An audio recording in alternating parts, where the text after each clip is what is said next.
इस वीडियो में हम सीखेंगे जब भी हम पावर पॉइंट में कोई प्रेजेंटेशन बनाते हैं तो प्रेजेंटेशन में जितने भी स्लाइड होते हैं वह स्लाइड किस प्रकार से प्रस्तुत हो ये कार्य हमें ट्रांजिशन टैब से करना पड़ता है। तो इस वीडियो में हम सीखेंगे ट्रांजिशन टैब के माध्यम से हर एक स्लाइड पर, जैसा कि आप यहाँ पे देख सकते हो कि हमने 4 स्लाइड लिया हुआ है, तो हर एक स्लाइड को किस प्रकार से प्रस्तुत करेंगे और उस पर कैसे हम ट्रांजिशन लगाएंगे और उसकी सेटिंग कैसे करेंगे इस वीडियो में जानेंगे। तो चलिए जानते हैं। यहाँ पे आप देख सकते हो कि हमने एक स्लाइड यहाँ पे फर्स्ट चुना हुआ है जो यहाँ पे दिखाई दे रहा है। न इस स्लाइड को मैंने डिजाइन नहीं किया हुआ है, न तो इस पर कोई कंटेंट लिखा है, क्योंकि हमारा उद्देश्य ट्रांजिशन लगाना और उसकी सेटिंग करना है। इस वजह से टाइम ज़्यादा न लगे। ये अब यहाँ पे जो हमारा स्लाइड फर्स्ट है और इसके ऊपर हम कैसे ट्रांजिशन लगाएंगे, इसके लिए हमको यहाँ पे जाना होगा। जैसे आप इस पे क्लिक करोगे तो देखोगे आपके पावर पॉइंट में बहुत तरह के ट्रांजिशन यहाँ पे दिखाई दे रहे हैं। इसमें से जो भी आपको ट्रांजिशन समझ में आता है आप उसको चुन लेंगे। जैसा कि आप यहाँ पे देख सकते हो कि मैं इसको चुन लेता हूँ क्यूब को। जैसे मैंने क्यूब को क्लिक किया तो आप देखोगे हमारा स्लाइड ऐसे प्रस्तुत हो रहे हैं। यहाँ से आप उसको बार बार प्रीव्यू करके देख भी सकते हो। जैसे मैंने क्लिक किया, देखिए ये ऐसे प्रस्तुत हो रहा है। अगर ये आपको नहीं पसंद आता है तो कोई और चुन लीजिए, जैसे हमने ये चुन लिया तो हमारा स्लाइड प्रेजेंटेशन के दौरान इस प्रकार से प्रस्तुत होगा।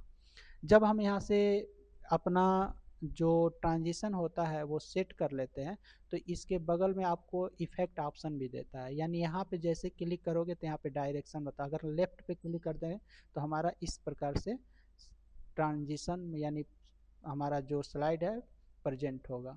तो चलिए हम यहाँ से ये राइट वाला ही रख लेते हैं, ठीक है। जब आप स्लाइड किसी एक स्लाइड पे ट्रांजिशन यहाँ से लगा देते हैं और यहाँ से इफेक्ट चुन लेते हैं, तब आपको स्लाइड प्रेजेंट हो तो उसमें आवाज़ आए तो यहाँ से आपको आवाज़ सेट करना पड़ता है। अगर आपको आवाज़ नहीं चाहिए तो यहाँ से नो साउंड यहाँ पे दिया हुआ है, आप देख सकते हो कि नो साउंड आप यहाँ से चुन लोगे। अगर आपको अलग अलग तरह के आवाज़ है, अगर इसमें से कोई नहीं पसंद आता है तो अदर साउंड में जाके आप अपने पीसी में जो साउंड रखे हुए हैं उसको सेट कर सकते हैं। हालांकि हम यहाँ पे एक्सप्लोजन रख लेते हैं। अब जब हमारा ये स्लाइड प्रेजेंट हो तो प्रेजेंट होने में कितना सेकंड का टाइम लगे आप यहाँ से सेट कर सकते हो। आप यहाँ से उसको संख्या बढ़ा भी सकते हो और घटा भी सकते हो। अब यहाँ पे हम गए और इसमें हमने कर दिया 2 सेकंड, तो 2 सेकंड ही अब लगेगा इस स्लाइड को प्रेजेंट होने में, ठीक है। तो हमने ये रख दिया। अब यहाँ पे देख रहे होंगे अप्लाई टू ऑल। अगर आप चाहते हो कि इस स्लाइड के अलावा जितने भी स्लाइड आपने लिया है सब पे इसी तरह का ट्रांजिशन हो और इसी तरह का उसके ऊपर इफेक्ट हो, तो यहाँ से अप्लाई टू ऑल कर देंगे। लेकिन हमको ऐसा नहीं चाहिए, हमको अलग अलग स्लाइड पे अलग अलग ट्रांजिशन चाहिए, तो इसलिए हम अप्लाई टू ऑल का यूज नहीं करेंगे। इसका आपको यूज नहीं करना है। अगर एक जैसा सब पे इफेक्ट हो तब आपको यूज करना है। अब यह स्लाइड प्रस्तुत हो जाए तो अगले स्लाइड पे जाए तो यहाँ से आप देखोगे 2 ऑप्शन दिया हुआ है, ऑन माउस क्लिक और एक आफ्टर क्लिक। अगर माउस यहाँ पे आप देखोगे तो माउस के सामने चेक है, तो जब माउस के सामने जो ऑप्शन चेक रहेगा तो एक स्लाइड से दूसरे स्लाइड पे जाना तो आपको माउस क्लिक करना होगा। अगर आपको लगता है नहीं एक स्लाइड हमारा प्रेजेंट हो जाए तो ऑटोमेटिक दूसरे पे चला जाए, तो फिर इसको अनचेक कीजिए और इसको चेक कीजिए। और फिर एक स्लाइड से दूसरे स्लाइड पे जाने में कितना सेकंड का टाइम लगे आप यहाँ से बढ़ा भी सकते हो, ठीक है।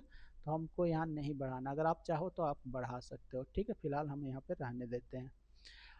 अब साथियों देखोगे जब ये इसको हम प्रीव्यू करेंगे तो ये स्लाइड ऐसे दिखाएगा। अब हमको इसको चुन लेते हैं, ये वाला दूसरा स्लाइड। अब इस स्लाइड पे हम जाते हैं, यहाँ पे हम ये चुन लेते हैं और इसको चुनने के बाद ये 6 सेकंड का टाइम है तो यहाँ पे हम इसको 3 सेकंड कर देते हैं। और उसके बाद इसको हम आफ्टर के जगह माउस की जगह आफ्टर कर लेते हैं। फिर हम तीसरा स्लाइड लेते हैं, फिर तीसरे स्लाइड पे जाते हैं, इसको हम ये वाला ले लेते हैं या हम इसमें से कोई और ले लेते हैं, ये एरोप्लेन ले लेते हैं, ऐसे शो करेगा। फिर इसको भी अनचेक कर देते हैं, इसको हम चेक कर देते हैं। यहाँ से आप डायरेक्शन चेंज करना चाहो तो आप ऐसे डायरेक्शन चेंज भी कर सकते हो।